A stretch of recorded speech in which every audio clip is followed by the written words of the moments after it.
اچھا عادل صاحب، اب یہ بتائیں کہ جو مولویوں نے جو گند اچھالے ہوئے ہیں وہ جس قسم کے ہیں، تکلیف تو ہوتی ہے مگر مجبوری ہے، جواب دینے ہی دینے ہیں، کیونکہ احمدی دوست مجھے لکھتے رہتے ہیں، خوشی کا بھی اظہار کرتے ہیں، تکلیف کا بھی، کہ آپ نے بات شروع کری، بڑی تکلیف ہوتی ہے ان کی گند سن کر، لیکن گند سننے سے تو آپ بچ نہیں سکتے۔ ہر جگہ لاؤڈ اسپیکر لگے ہوئے، گندے گندے چیتھڑے گلیوں میں تقسیم ہوتے ہیں، دیواروں پہ اشتہار لگتے ہیں، کیونکہ یہ دلداری ہے ان کے نزدیک۔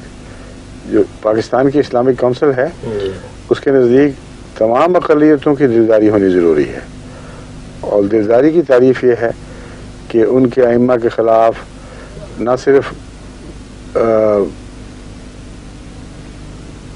پروپیگنڈا کیا جائے بلکہ گندے الزامات لگائے جائیں۔ ایک تو ہوتا ہے نا کہ جھوٹا ہے نہ مانو، اور مقابلہ ان کا یک طرفہ کیا جائے۔ میں اور بات کہہ رہا ہوں کہ سلمان رشدی کی طرح نہایت غلیظ اور گندے الزامات لگائے جائیں، یہ کہتے ہیں یہ جائز ہے، یہ اکثریت کا حق ہے، اور علماء کہتے ہیں یہ ہم کو ناانصافی نہیں کر رہا ہے، یہ بین ہی اسلام کا یہی تقاضا ہے کہ جس کو تم مانتے ہو اس کو اگر کوئی عزت بھی دے اور اس کی صداقت کا بھی اظہار کرے تو تم کہو پلید ہو، تمہاری سزا قتل ہے، اور اگر وہ خاموش ہو جائے تو پھر تم اس کے خلاف بولو اور کہو یہی کافی نہیں، اب ہم اسلامی انصاف اور اسلامی حسن و احسان کا مظاہرہ کرنا چاہتے ہیں، وہ یہ ہے کہ جن کو تم اچھا مانتے ہو، سچا مانتے ہو، ان کے خلاف ہمیں اجازت ہے کہ گلیوں میں خوب گند بکیں، مسجدوں سے جھاگیں نکالتے ہوئے خطبے دیں، اور ہر وقت ان کے ماننے والوں کی دل آزاری کریں، کہتے ہیں یہ دیکھو کتنا اچھا اسلامی انصاف ہے، اور یہی نعوذ باللہ من ذالک قرآن سکھاتا ہے، یہی نعوذ باللہ من ذالک سنت رسول سکھاتی۔ کب حضرت اقدس محمد رسول اللہ صلی اللہ علیہ وسلم نے نعوذ باللہ من ذالک، یہ آپ کے غلاموں نے یہ وتیرے اختیار کیے تھے جو مولویوں نے کیے ہیں؟ اس لیے مجبوری ہے، میں احمدیوں کو سمجھا رہا ہوں کہ گند تو انہوں نے اچھالنے ان کی فطرت میں ہے، ان کا اگر ہم جواب نہیں دیں گے تو بہت سے احمدی جانتے ہیں دل سے کہ یہ باتیں جھوٹی ہیں، مگر جب وہ گفتگو کرتے ہیں تو مؤثر جواب دینے کی ان میں استطاعت نہیں ہوتی۔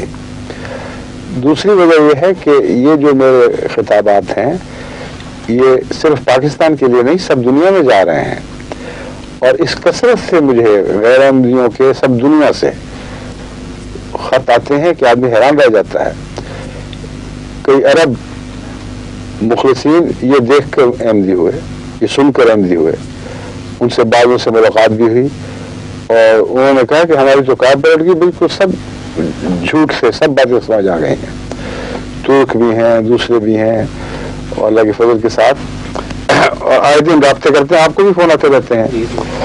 تو اس لیے صرف یہ احمدی پاکستان کی احمدیوں کی بحث نہیں ہے، سب دنیا میں انہوں نے خوب گند پھیلائے ہوئے ہیں، اور سب دنیا کا حق ہے کہ ہم انہیں سچی بات بتائیں، اور یہ روکیں ہیں جس کی وجہ سے تبلیغ کامیاب نہیں ہوتی۔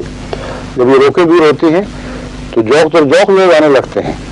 تو اب یہ دور آ گیا ہے کہ ہم ساری دنیا میں حقیقت حال واضح کریں اور ان کی جھوٹی تصویروں کو ادھیڑ کر ان کی اصلیت ظاہر کریں۔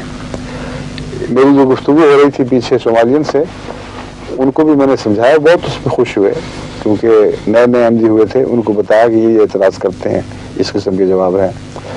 اصولی طور پر میں نے ان کو بتایا کہ واقعہ یہ ہے کہ احمدیت پر حملہ کرنے کے لیے یہ مجبور ہیں کہ ایک احمدیت کی جھوٹی تصویر بنائیں۔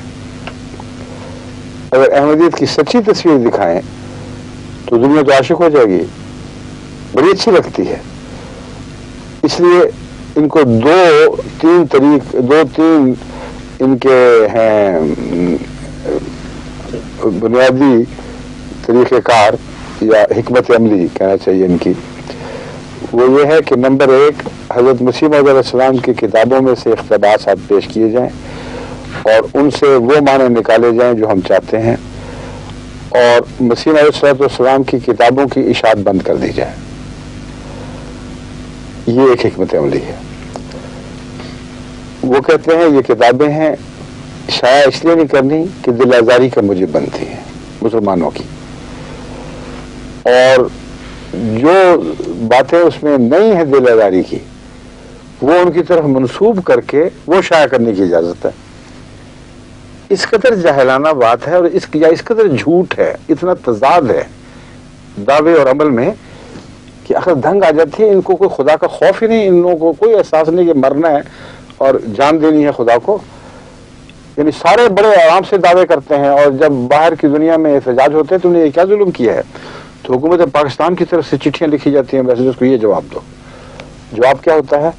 دیکھو ہم ان کی حفاظت کی خاطر کر رہے ہیں، ہم مجبور ہیں۔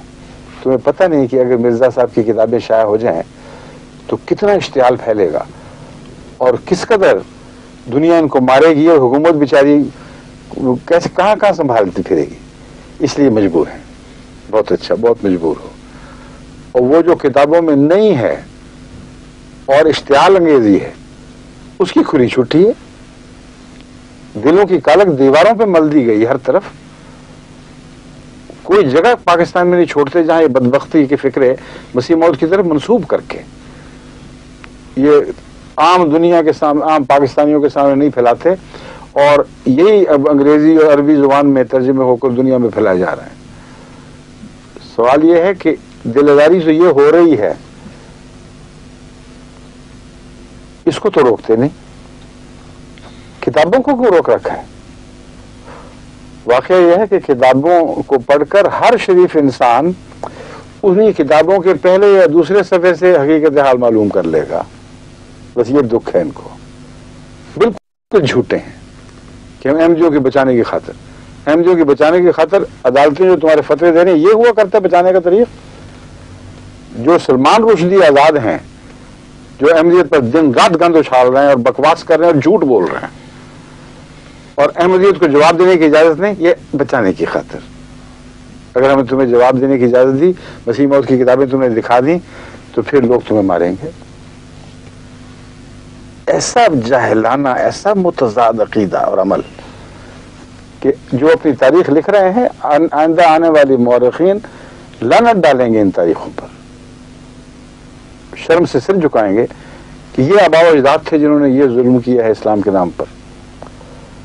بس ان کو یہ مجبور ہیں کہ دو تصویریں ایک ایسی تصویر کھینچیں جو جماعت کی تصویر نہیں ہے، بین ہی وہی حکمت عملی ہے جو حضرت اقدس محمد مصطفیٰ صلی اللہ علیہ وآلہ وسلم کے خلاف استعمال کی۔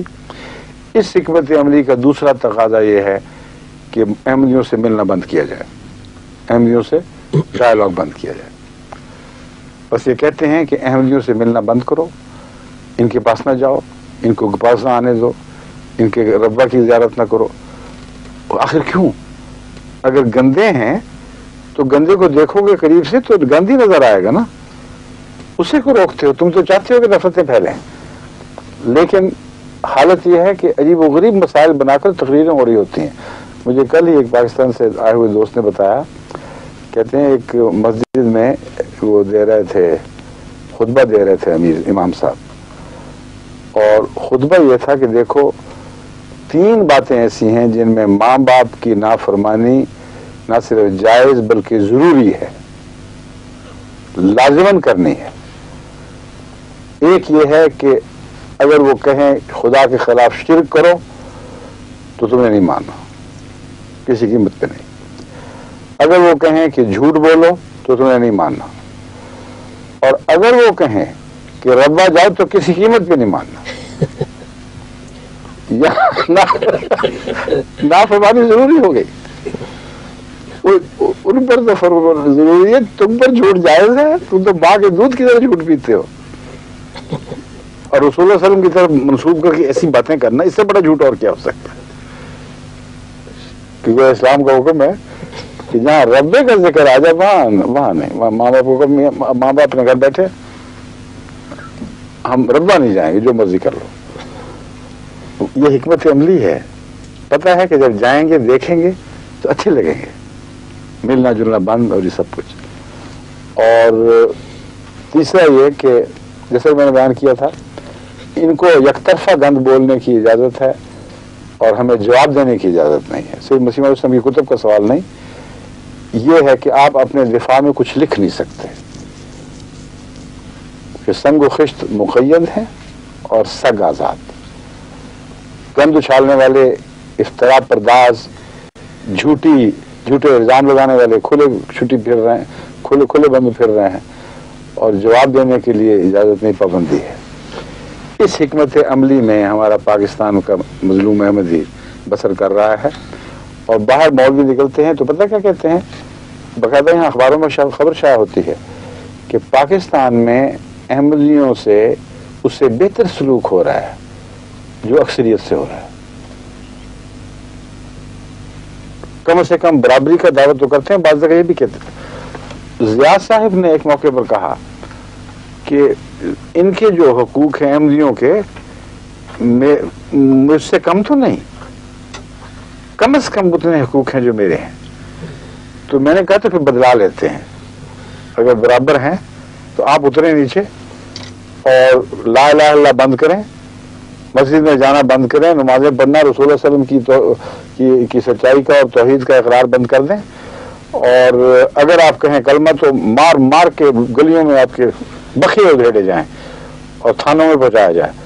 سلام کہنا بند کر دیا جائے آپ کا، اور کہا جائے یہ کفر ہے، گندے منہ سے سلام نہیں سننا ہم نے. پھر برابری ہوگی. تو آپ یہ برابری یہ ہمارے سے لے لیں، مساوی سلوک، ہمیں اپنا والا دے دیں، کیا فرق پڑتا ہے، ہم برداشت کر لیں گے اس کو. یہ حال ہے. اس جھوٹ کی وجہ سے لازم مجبور ہیں ہم کہ اب دنیا کو بتائیں، اور بتانا ہی بتانا ہے، اب تو نہیں ہم روکتے. ایسے بےہودہ جھوٹے الزامات اور پھر گند بکواس، قلم ان کے ٹوٹتے بھی نہیں یہ لکھتے لکھتے، لیکن خدا توڑنے والا ہے، ان کی تقدیر خدا توڑے گا. ان کو لازماً نامراد ہونا ہے. یہ رستہ نہیں روک سکتے، احمدیت کا نہیں روک سکتے. نسلوں کے بعد نسلیں ان ملاؤں کی پیدا ہوئی ہیں بڑے بڑے دعوے لے کر، سارے خاک میں مل گئے، لیکن احمدیت کو خاک میں نہ ملا سکے. احمدیت بڑھتی چلی جا رہی ہے، اور ہر سال آپ دیکھنا کہ کس شان کے ساتھ جماعت احمدیت ترقی کرتی ہے. اب ان کو پینک پڑ گئی، اب حوصلے ٹوٹ رہے ہیں، برا حال ہوا ہے.